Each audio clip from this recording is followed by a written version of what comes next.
Welcome to Vibrant. నేను మీ శివాని. మహేష్ బాబు ప్రస్తుతం Rajamouli cinema కోసం రెడీ అవుతున్న సంగతి మనకు తెలిసిందే.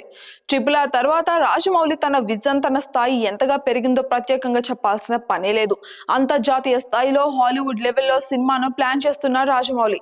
అందుకే మహేష్ బాబుని ఇది వరకు ఎన్నడూ కూడా చూడని ఒక కొత్త లుక్ లో చూపించేందుకు ప్రయత్నం అయితే చేస్తున్నారు. పైగా ఇది ఫారెస్ట్ అడ్వెంచర్ చిత్రం కాబట్టి పొడవాటి జుట్టు, గుబురు గెడ్డం నుంచి మంచి దేహం ఉండాలని రాజమౌళి కండిషన్ పెట్టినట్టుగా ఉన్నారు.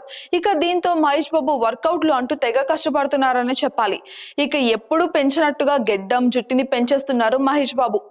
మహేష్ తాజాగా తన ఫ్యామిలీతో కలిసి జైపూర్ వెళ్లారు. ఇక అక్కడే బర్త్డేను కూడా సెలబ్రేట్ చేసుకున్నారు మహేష్ బాబు. ఇక మహేష్ బాబు ఫ్యామిలీతో రిటర్న్ అవుతున్న టైంలోనే ఇలాగ తీసిన కొన్ని వీడియోలు ఇప్పుడు వైరల్ అవుతున్నాయి.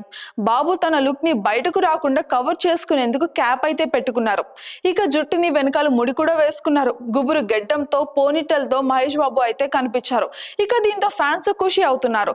ఈ లుక్ తో థియేటర్ లో మహేష్ బాబుని గనక చూస్తే థియేటర్లు తగలడిపోతాయని అభిమానులు అయితే ఫుల్ సందడి చేస్తున్నారు. ఇప్పుడు మహేష్ బాబు చివరిగా గుంటూరు కారం అంటూ అయితే వచ్చారు. ఇక త్రివిక్రమ్ మ్యాజిక్ అంతగా పని చేయలేదనే చెప్పాలి. ఫ్యాన్స్ కి మాత్రమే ఈ మూవీ అయితే ఎక్కింది. ఫలితంగా ఈ చిత్రం బాక్స్ ఆఫీస్ వద్ద ఏమంత మిరాకిల్స్ కూడా చేయలేదు. దీంతో రాజమౌళి మూవీ మీదే అభిమానులు, ఆడియన్స్ అందరూ కూడా ఆశలు పెట్టుకున్నారు. రాజమౌళి సైతం ఈ ప్రాజెక్ట్ కోసం ఎంతో ఎదురు చూస్తున్నారు. ఆల్రెడీ విజయేంద్ర ప్రసాద్ కథను సిద్ధం చేశారు. ప్రీ ప్రొడక్షన్ పనులు జరుగుతున్నాయి ఈ సినిమాకి. ఇక కీరవాణి మ్యూజిక్ సిట్టింగ్స్ మీద అయితే ఇంకా అప్డేట్ అయితే రాలేదు. ఇక ఇదే ఏడాదిలో ఈ మూవీ అయితే సెట్స్ మీదకు వెళ్తుందని అంటున్నారు. For more updates, subscribe to Vibrant.